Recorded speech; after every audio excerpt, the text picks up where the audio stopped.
our newest CPA Hall of Famer. Of course, you can trust this is right, David Horsager.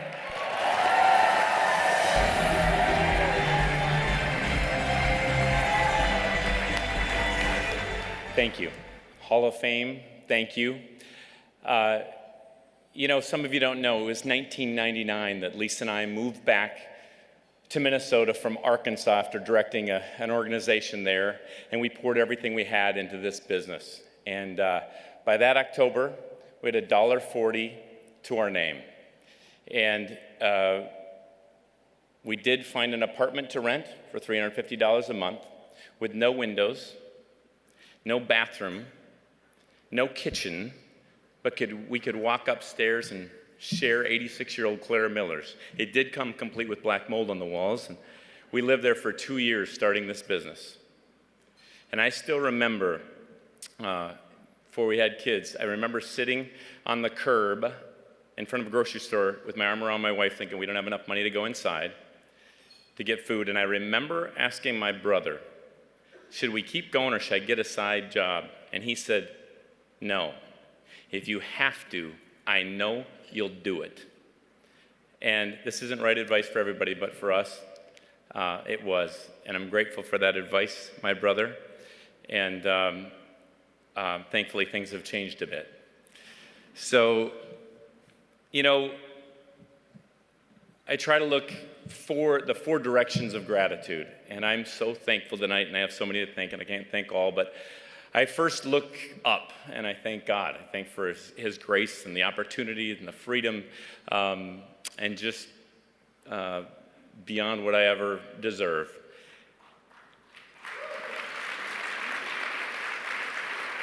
And second, I look out and I look at you.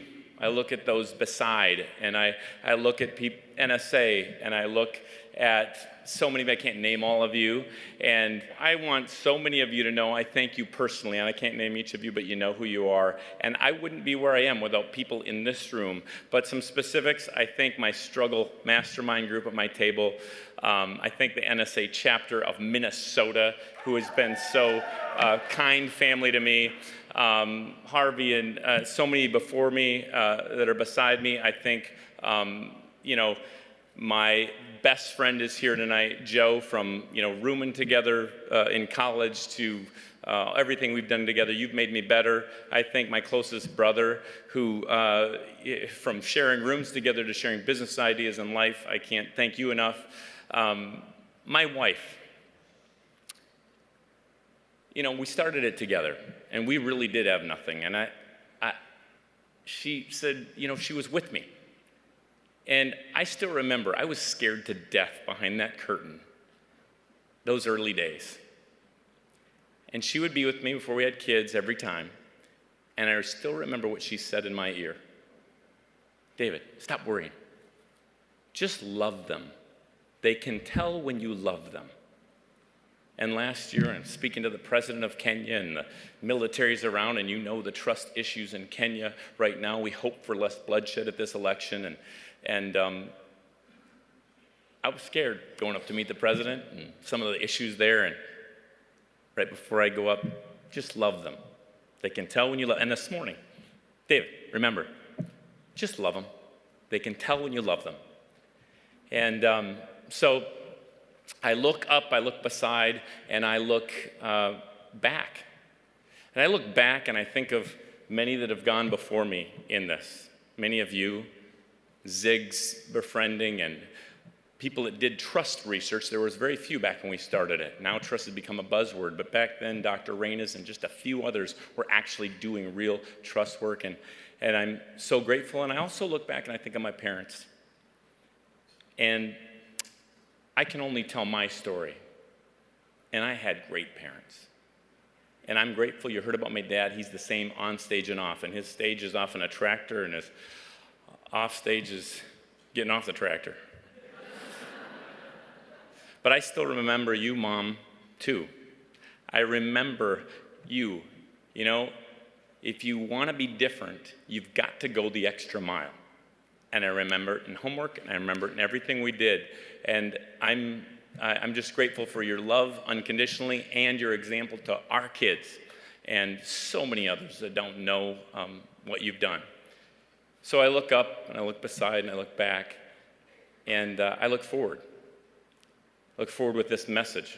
Somebody asked, what am I going to speak on next? Trust.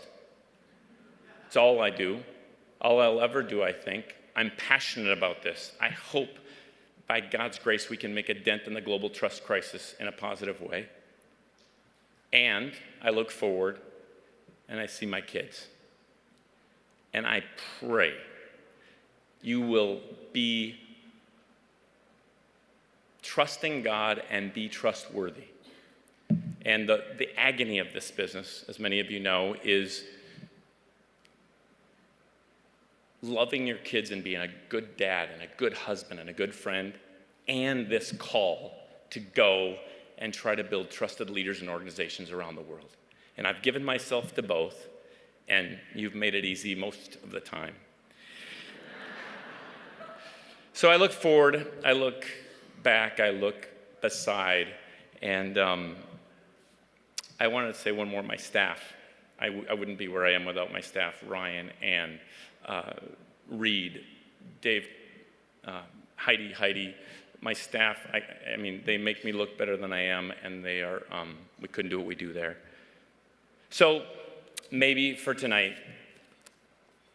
I leave you with a huge thank you and debt of gratitude to NSA and to all that have made me better and encouraged, and maybe leave you with the words of my wife, Lisa.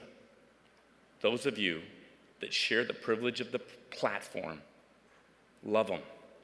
They can tell when you love them. Thank you.